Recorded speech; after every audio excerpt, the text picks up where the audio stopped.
Video content has been made available for information and educational purpose only. Unidirectional trade strategy is a copyright content of IFMC. Good morning and welcome to the episode of Taiyari अगले सप्ताह की। दोस्तों, last week भी market में तेजी का रुकने का कोई सिग्नल नहीं मिला। हालांकि लगातार जो इस समय सबसे ज़्यादा डर बना हुआ है सब जगह, FIIs के अंदर भी एक अच्छा डर बना हुआ है कि वैल्यूएशंस बहुत हाई हैं हिंदुस्तान के अंदर। 20 साल में ये पहली बार हो रहा है कि जब ये आप मान के चलें कि करीब निफ्टी के अंदर 70% स्टॉक्स ऐसे हो गए हैं जो अगले 12 साल में इस स्टॉक का ये वैल्यू होना चाहिए वो उसको आज की डेट में अचीव कर चुका है। आप सोचें कितना ज़्यादा ओवर वैल्यूड मार्केट हो चुका है और इसके बावजूद मार्केट में तेजी थमने का नाम नहीं ले रही। हाँ दोस्तों, ये ऐसा ही कुछ हुआ था जो मुझे अब याद आ रहा है अपने एक्सपीरियंस से 2007 में जो एक तेजी बनी थी उसमें भी कुछ ऐसा भी हुआ था कि जब वैल्यूएशंस बहुत ज़्यादा गए थे। हालांकि इतने वैल्यूएशंस नहीं हुए थे, ये तो हिस्ट्री में पहली बार हो रहा है, लेकिन उस समय भी 2007 में वैल्यूएशंस बहुत ज़्यादा हुए थे लेकिन तेजी थमने का नाम नहीं ले रही थी।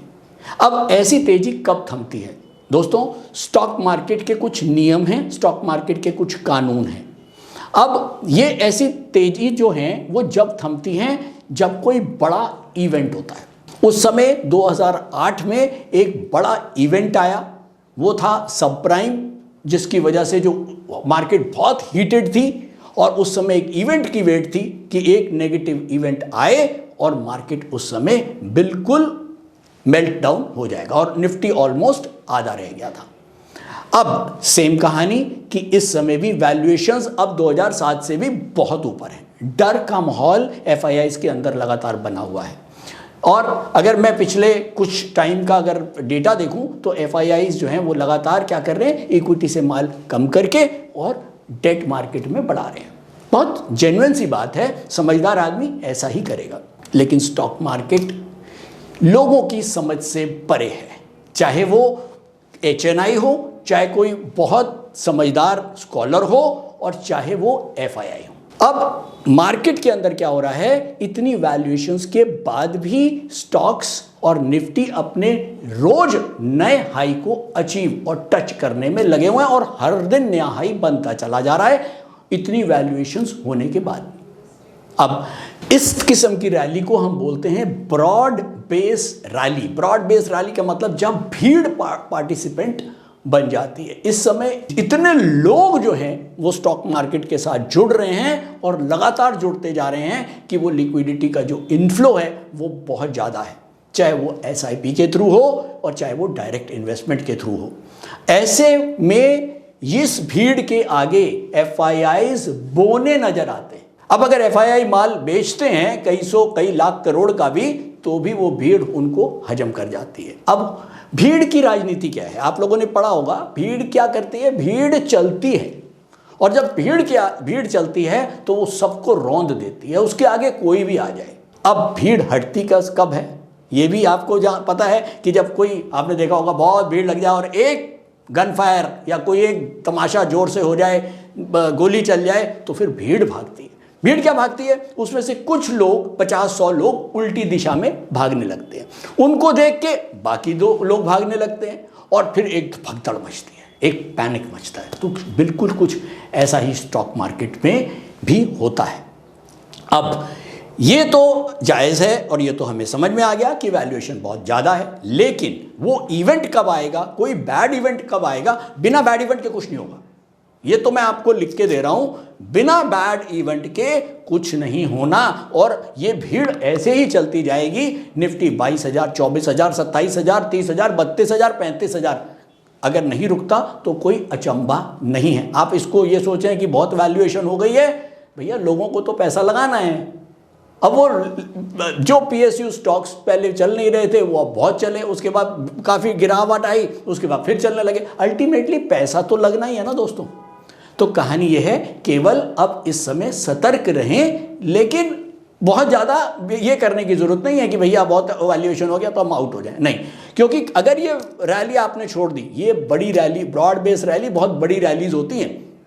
आपने देखा पिछले 7-8 सालों में ही ये रैली करीब 12-13 हज़ार इंडेक्स, 10,000 के इंडेक्स से 22,000 23,000 हो चुकी है। और अगर यही सैलाब बना रहा, आपने RSI, कई लोग पढ़ते होंगे, RSI 30 और 70 के ऊपर RSI जाता है तो कहते हैं कि बहुत ओवर वैल्यू हो गया। लेकिन जब 70 के ऊपर कोई स्टॉक रहता है तो उस समय उसकी जो बढ़ने की एक स्पीड होती है वो बहुत तेज होती है। तो शायद कुछ ऐसा ही है, इस समय मार्केट 70 के ऊपर है और शायद ये बढ़ने का जो रफ्तार है ये बहुत तेज हो सकती है। और अगर ऐसे में हमने ये रैली को मिस किया तो शायद हो सकता है कि हम यहाँ 22,000 से 35,000 देखें और सोचें कि यार ये तो 22,000 से 35,000 हो गया, अब हम क्या करें। तो अगर आपके पास स्पेयर मनी है तो उसको तो आप ज़रूर लगाएं, लेकिन साथ में ये ध्यान रखें कि ओवर काम नहीं करना बिल्कुल भी। अगर आपके पास 100 रुपये हैं तो 10, 20, 25 रुपये का ही काम रखें। 100 रुपये को उधार लेके 100, 200, 500 का काम ना करें। ये एक बहुत खास आज के लिए आप लोगों के लिए एक डिस्कशन पॉइंट था जो आपको बताना था। एक खुशखबरी आपको देने जा रहा हूं। एक सेमिनार हमारा नई ब्रांच ओपन हो रही है दिल्ली में, मुखर्जी नगर में, और 16 मार्च को एक सेमिनार होगा। आप लोग जो लोग भी Delhi north campus university area में बच्चे हैं, बहुत सारे वहाँ से हमारे पास क्वेरीज आती थी कि सर यहाँ से बहुत कोई पास में ब्रांच नहीं है, तो वहाँ एक यूनिवर्सिटी एरिया के अंदर एक ब्रांच चाहिए थी, तो वो हमने स्टार्ट कर दी है। 1 मार्च 2 मार्च से वो ब्रांच स्टार्ट हो जाएगी। 16 तारीख को मैं भी आपको वहाँ पर मिलूँगा, एक छोटा सा सेमिनार करेंगे, किस तरह से ट्रेडिंग करनी चाहिए, कैसे इन्वेस्टमेंट करनी चाहिए, उसके ऊपर छोटी सी बात करेंगे। आपके पास जिसके पास टाइम हो बिल्कुल आएँ, फ्री ऑफ कॉस्ट सेमिनार है। और हमारी वेबसाइट पे जाएंगे, जो बैनर अभी दिखा देता हूँ मैं आपको, ये बैनर है सेमिनार 16 मार्च को 11 बजे से लेके 12:30 बजे तक आप आ सकते हैं। नंबर्स आपको दिए हुए हैं, आप लोग बिल्कुल वहाँ पर अटेंड कर सकते हैं। स्टार्ट करने से पहले एक क्वेश्चन और बहुत सारे बच्चों का आता है कि सर ट्रेडिंग सीखनी है, ट्रेडिंग करनी है। तो भाई साहब, ट्रेडिंग करनी है, ट्रेडिंग सीखने से ज़्यादा ट्रेडिंग के कंसेप्ट को सीखना जरूरी है। अगर ट्रेडिंग का कंसेप्ट समझ में आ गया तो ट्रेडिंग आप बहुत आसानी से सीख जाएंगे। आप ट्रेडिंग के पीछे ना भागें, ट्रेडिंग को सीखने के पीछे ना भागें, ट्रेडिंग के कॉन्सेप्ट को समझ लें कि ट्रेडिंग है क्या, स्टॉक ट्रेडिंग करते कैसे हैं। Stock trading is a game of probability, मैं कहता हुआ आया हूं, गैम्बलिंग नहीं है। गैम्बलिंग का मतलब होता है कि आपने 10 ट्रेड करे, उसमें से आपने 5 हार दिए, 5 आपको प्रॉफिट दे गए, ये गैम्बलिंग है। लेकिन अगर आपने कोई जुगत ऐसी लगा ली कि 10 में से 7 और 8 ट्रेड आपकी दिशा में ही हो रहे हैं, यानी कि आपने बाय किया तो बढ़ रहा है, आपने सेल किया तो गिर रहा है, तो इसको हम बोलते हैं प्रोबेबिलिटी। तो ट्रेडिंग के अंदर प्रोबेबिलिटी टू विन कुछ ऐसा करें कि 10 में से 7 या 8 ट्रेड आपकी दिशा में हो जाए। ये छोटा सा कॉन्सेप्ट है और इसके पीछे कॉन्सेप्ट है डिमांड एंड सप्लाई। फंडामेंटल्स का कोई लेना देना नहीं है। जब हम इंट्राडे ट्रेडिंग की बात करते हैं, इंट्राडे ट्रेडिंग के अंदर तो न्यूज़ बेस्ड भी बहुत कम हो जाता है, क्योंकि 4 से 5 घंटे के अंदर बहुत चांसेस कम होते हैं कि कोई बड़ी न्यूज़ आएगी, और वो भी किसी पर्टिकुलर स्टॉक के अंदर। तो जब हम बास्केट बना के ट्रेड करते हैं, पहली चीज़ कभी भी सिंगल स्टॉक में ट्रेड ना करें, प्रोबेबिलिटी कम हो जाएगी। तो हर उन चीज़ों को ध्यान रखें जिससे आपकी प्रोबेबिलिटी ज़्यादा हो जीतने की, आप जीत जाएंगे। अब बास्केट की बात करते हैं, एक ट्रेड में ट्रेड करेंगे तो शायद आपकी विनिंग प्रोबेबिलिटी कम होगी, क्योंकि हो सकता है वो नीचे आ जाए या वो आपके डायरेक्शन में ना हो। लेकिन आपने पूरी बास्केट बनाई है 4 ट्रेड की, आपको तेजी खेलने का मन है, तो आप एक ट्रेड में तेजी ना खेल के 4 ट्रेड में तेजी खेल रहे हैं। हो सकता है उसमें से एक ट्रेड नहीं भी चला, 2 ट्रेड नहीं भी चले, तो भी 2 ट्रेड जो सही चल गए वो आपको आपके लॉसेस से ज़्यादा प्रॉफिट देके गए और आपका नुकसान बाहर आ गया, आप नेट प्रॉफिटेबल निकल गए। तो नेट में क्या हुआ, हमने 4 ट्रेड करे, बास्केट बनाई और हम प्रॉफिटेबल होकर निकल गए। तो बेसिकली बहुत सारी चीज़ें आपको कुछ ऐसी करनी है कि आपका जो प्रोबेबिलिटी टू विन है वो हमेशा ज़्यादा रहे। अब हम क्या करते हैं, यहाँ पर यूडीटीएस के हिसाब से हम उन स्टॉक्स को छांट लेते हैं जिनके अंदर डिमांड ज़्यादा है। यूडीटीएस के हिसाब से हम उन स्टॉक्स को छांट लेते हैं जिनके अंदर सप्लाई ज़्यादा है। अब ये दोनों स्टॉक्स मेरे पास हैं। अब उसके बाद हमने देखा निफ्टी। अब अगर मैं इंट्राडे ट्रेडिंग कर रहा हूँ और मैं निफ्टी को, मैं कोई भी पैरामीटर ले लेता हूँ, से निफ्टी का अगर बिगेस्ट ट्रेंड पहले 1 घंटे के अंदर बुलिश है, तो मुझको ये समझ में आ गया यार निफ्टी का अभी जो करंट ट्रेंड है वो बुलिश है। क्रिकेट का जो मैच होता है उसमें कैप्टन की एक बड़ी जबरदस्त भूमिका होती है। वो हर बॉल को हर टाइम जो है वो अपने खेल के ऊपर, अपने खिलाड़ियों के ऊपर निगाह बना के रखता है। किस समय कौन से खिलाड़ी को भेजना है, किस समय बैट्समैन को भेजना है, कौन से बॉलर को भेजना है, ये कैप्टन का काम होता है। और ऐसे ही इंट्राडे ट्रेडिंग के कैप्टन आप हैं। जब आपने ये डिसाइड किया कि आज निफ्टी का मान लो पहले घंटे का जो बिगेस्ट ट्रेंड है वो अपवर्ड है, इसका मतलब निफ्टी के में अगर मैं उन प्लेयर्स को उतारूं जिनके अंदर डिमांड ज़्यादा है तो मेरी प्रोबेबिलिटी टू विन ज़्यादा आएगी। और इसी का वाइस वर्सा, अगर मैंने देखा कि निफ्टी का पहले घंटे के अंदर जो ट्रेंड है वो डाउनवर्ड है, यानी कि जो बिगेस्ट ट्रेंड है वो अगर डाउनवर्ड है, तो मुझको समझ में आता है कि मेरे को उन स्टॉक्स को उतारूंगा जो बेरिश हों। और मैं अगर सेलिंग की पोजीशन बनाऊंगा, निफ्टी नीचे आएगा तो चांसेस ज़्यादा हैं कि वो जल्दी गिरेंगे। तो बेसिकली ऐसी बहुत सारी चीज़ें होती हैं जो हमको ट्रेडिंग के दौरान ध्यान में रख कर चलना होता है, और शायद यही एक तरीका है ट्रेडिंग का। तो दोस्तों, निफ्टी बंद हुआ है 22,040, करीब 200 पॉइंट ऊपर। क्रूड बंद हुआ है 6485, 150 पॉइंट ऊपर। और गोल्ड बंद हुआ है 61,800, करीब 400 पॉइंट नीचे। ओवरऑल निफ्टी जो है वो पूरे वीक में बढ़ के ही बंद हुआ। अगर मैं लास्ट वीक की बात करूं तो हम डेली के ऊपर बेरिश थे, वीकली और मंथ के ऊपर हम बुलिश थे। तो चलिए चलते हैं सीधा चार्ट्स पर और देखते हैं कि यूडीटीएस के लेवल्स को मार्केट ने कितना सम्मान दिया। तो दोस्तों, लास्ट वीक हमारे पास मंथ का सपोर्ट था 20,194, वीक का सपोर्ट था 21,433 और डे के ऊपर हमारे पास रेजिस्टेंस था 22,009 रुपए। तो अब मंडे को मार्केट खुला यहां पर, ये मंडे की कैंडल है, मैं मार्क कर देता हूं मंडे। ये है हमारी ट्यूसडे, ये है वेडनेसडे, ये थर्सडे और ये फ्राइडे। मंडे और ट्यूसडे और थर्सडे, ये तीनों दिन देखें, ये तीनों दिन सपोर्ट और रेजिस्टेंस के बीच में मार्केट के अंदर एक रस्साकशी चलती रही और मार्केट इसके बीच में ही रहा। मार्केट को कोई डायरेक्शन नहीं मिला। थर्सडे को एक गैप अप ओपनिंग हुआ, उम्मीद बनी कि शायद हम रेजिस्टेंस को तोड़ पाएंगे, लेकिन नहीं हुआ। और इसका मतलब मंडे, ट्यूसडे, वेडनेसडे, थर्सडे, लगातार 4 दिन हमारे इस रेंज के अंदर ये मार्केट घूमता रहा, यानी कि मार्केट को कोई दिशा नहीं मिल रही थी। अल्टीमेटली फ्राइडे को गैप अप ओपनिंग एग्जैक्ट हमारे डेली रेजिस्टेंस के ऊपर, फाइनली ग्रीन कैंडल के साथ हम बंद हो गए डेली रेजिस्टेंस के ऊपर। तो अल्टीमेटली मार्केट ने पूरे हफ्ते एक जो भी सेलिंग आई है मार्केट के अंदर, और मैं तो यहाँ पर सेलिंग को एफआईआईज का ही नाम दूंगा क्योंकि एफआईआई ही ज़्यादातर इस समय सेलिंग कर रहे हैं, और वो सारी की सारी एब्जॉर्ब कर ली रिटेल ट्रेडर्स ने या रिटेल इन्वेस्टर्स ने या भीड़ ने। और ये अल्टीमेटली हम फ्राइडे को एक गैप अप ओपनिंग के साथ फाइनली हम डेली रेजिस्टेंस के भी ऊपर आकर बंद हो गए।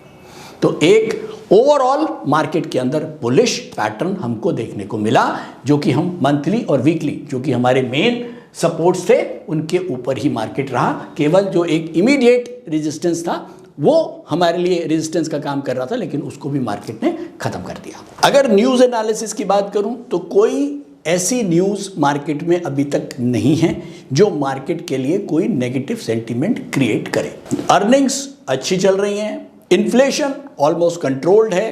हिंदुस्तान की बात करूं तो हाँ, थोड़ा सा यूएस के अंदर प्रॉब्लम जो इन्फ्लेशन की आई है वो थोड़ी सी स्टिकी इन्फ्लेशन आई है, लेकिन ठीक है, इसका कोई बहुत ज़्यादा बैड वो नहीं है क्योंकि अभी भी वहाँ पर रेट कट करने का माहौल बनना तो शुरू हुआ है, लेकिन ऐसा कुछ नहीं है कि रेट कट होने ही वाला, अभी थोड़ा सा टाइम लगेगा और ये सारे ट्रेडर्स को पता है। तो ऐसी कोई नेगेटिव न्यूज़ अभी मार्केट में नहीं है, और अगर नेगेटिव न्यूज़ नहीं है तो फिर पॉजिटिव ही है।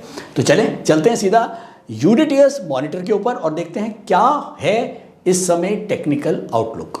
नमस्कार, मेरा नाम बुध प्रकाश है और पिछले 5 सालों से मैं स्टॉक मार्केट में ट्रेड कर रहा हूँ और मार्केट से मुझे निराशा ही हाथ लगी। फिर एक दिन मैंने IFMC की यूडीटीएस स्ट्रैटेजी का YouTube पर वीडियो देखा और मैंने इस कोर्स को 3600 रुपए में ऑनलाइन किया। तो आज मेरा ट्रेड करने का अंदाज ही बदल गया। थैंक यू IFMC, मुझे ट्रेड करना सिखाया और मेरा कॉन्फिडेंस रीगेन करवाया। Call 9870-510-511 or visit www.ifmcinstitute.com. दोस्तों मैं आ गया हूँ यूडीटीएस मॉनिटर के ऊपर। ये घड़ी हमको क्लीन दिखा रही है कि अभी हम डार्क ग्रीन जोन में वापस आ चुके हैं। बहुत टाइम से हम ग्रीन जोन में ही हैं, बीच बीच में अलग है कि थोड़ा सा लाइट ग्रीन होता है, लेकिन फिर हम डार्क ग्रीन ही अल्टीमेटली हम वापस आ चुके हैं निफ्टी सेंटीमीटर के हिसाब से। डार्क ग्रीन का क्या मतलब है ये आप सबको पता है कि हम जितने भी मेजर इंटरवल्स हैं, मंथली, वीकली, डेली, हम तीनों के ऊपर ही अपवर्ड है।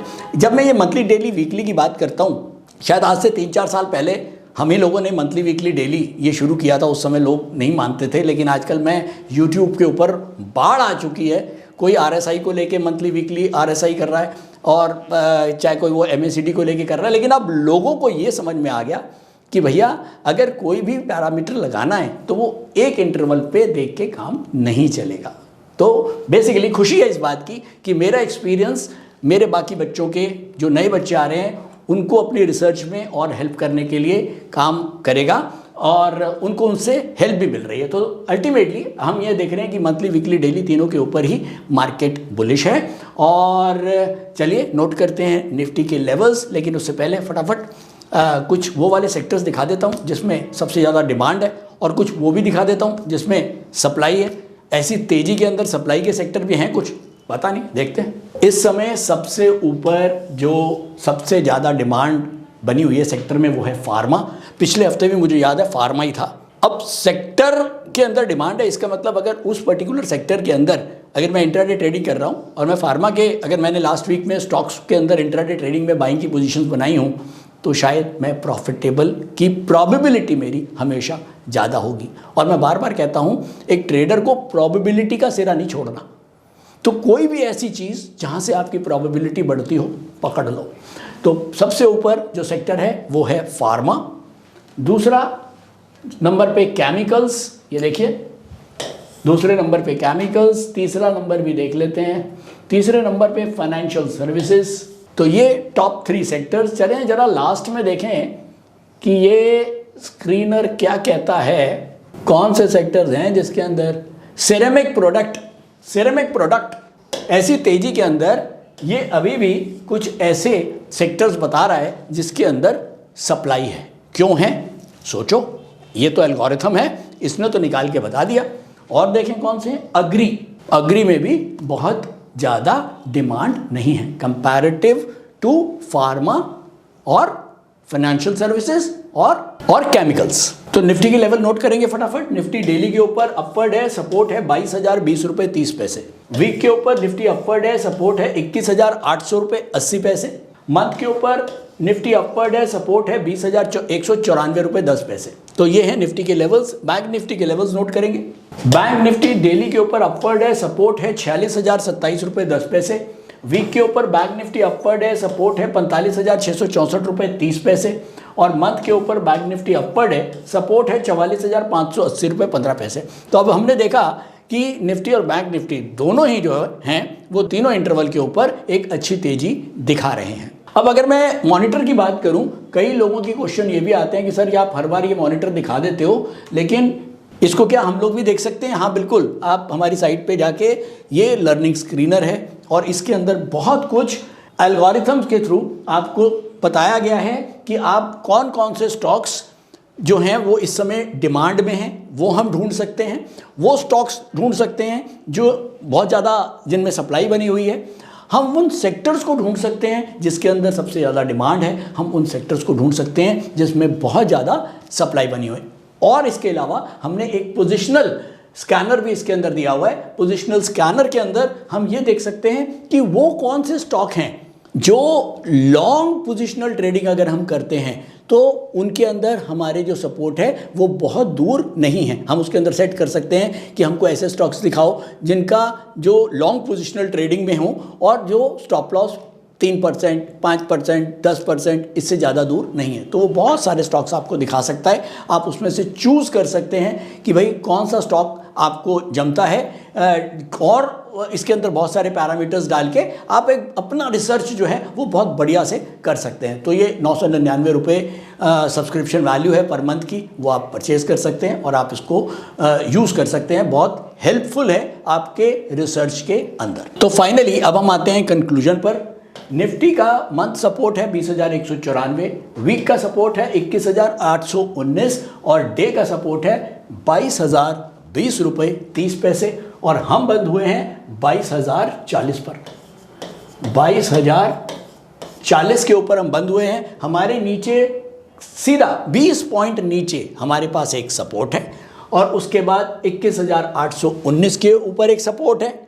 तो दो सपोर्ट बहुत बढ़िया है। जब दो लेवल सपोर्ट्स हमारे नीचे होते हैं एक आत्मविश्वास बन जाता है, एक कॉन्फिडेंस बन जाता है कि हाँ चलो अगर बाजार कहीं नीचे की तरफ भी आता है तो हम एक छोटे लॉस के साथ निकल सकते हैं और अगर कहीं मार्केट में एक तेजी बन गई तो एक बड़ा प्रॉफिट का जो चंक है वो मार्केट से हम अपने हिस्से का ले सकते हैं। तो जितने भी इंट्राडे ट्रेडर्स हैं या शॉर्ट पोजिशनल ट्रेडर्स हैं वो ध्यान रखेंगे 22,020 के ऊपर अगर निफ्टी है और साथ में यूडीटीएस के हिसाब से जो इसके इंट्राडे पैरामीटर्स हैं वो भी अगर बुलिश हैं तो आप डिमांड मान के चलेंगे और उन स्टॉक्स में काम कर सकते हैं जिनमें डिमांड हो। बास्केट बना के सिंगल स्टॉक अवॉइड करें। सेम वे जितने भी पोजिशनल ट्रेडर्स हैं उनके पास जो सपोर्ट लेवल है 21,819, अगर 21,819 के ऊपर मार्केट है जब तक आप अपनी पोजिशनल बास्केट्स जो हैं वो बना के ट्रेड कर सकते हैं उन स्टॉक्स के अंदर जिसमें डिमांड है। रही बात अल्ट्रा लॉन्ग पोजिशनल वालों के लिए, उनके लिए सपोर्ट 20,194 आ चुका है। 18,000 वाले जो लोग घुसे थे मार्केट में वो अब 20,000 तक प्रॉफिट उनका बिल्कुल सेफ हो चुका है। अगर वो कैरी ऑन कर रहे हैं तो करते रहें, हो सकता है 30,000 हो जाए, हो सकता है 35,000 हो जाए। मैंने बताया भीड़ की राजनीति है, चल रही है, ये कितने लोगों को रौंदेगी हमें नहीं पता। बस ध्यान रहे कोई बड़ा इवेंट हो तो वहाँ पर एक ज़बरदस्त प्रॉब्लम मार्केट में आ सकती है, इसलिए मार्केट में उतना ही पैसा रखें जिससे अगर कम हो जाए, आधा भी हो जाए तो दर्द ना हो। तो साथ साथ प्रॉफिट निकालते रहें और अपना जो एक फिक्स अमाउंट है उसके ऊपर काम करते रहें।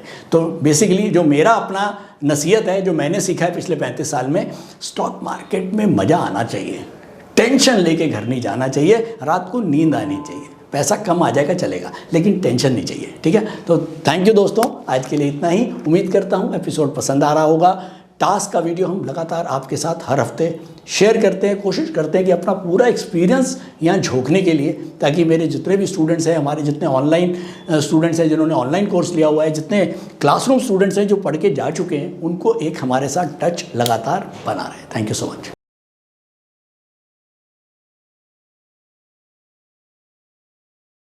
स्टॉक ट्रेडिंग के दौरान मुझे क्या खरीदना चाहिए और मुझे क्या बेचना चाहिए, मुझे कब खरीदना चाहिए और मुझे कब बेचना चाहिए, ये सवाल आपको परेशान करते हैं। तो चलिए सिंप्लीफाई करते हैं स्टॉक ट्रेडिंग को और निकालना सीखते हैं वो एक्यूरेट पॉइंट्स जहां हमें स्टॉक को बाय या सेल करना है। मेरे यानी मनीष तनेजा के साथ IFMC की यूडीटीएस स्ट्रैटेजीज से। यूडीटीएस यानी यूनिडायरेक्शनल ट्रेड स्ट्रैटेजीज, जो है हर स्टॉक ट्रेडर की पहली पसंद, जो बनाती है स्टॉक ट्रेडिंग को सिंपल, एक्यूरेट और स्ट्रेस फ्री।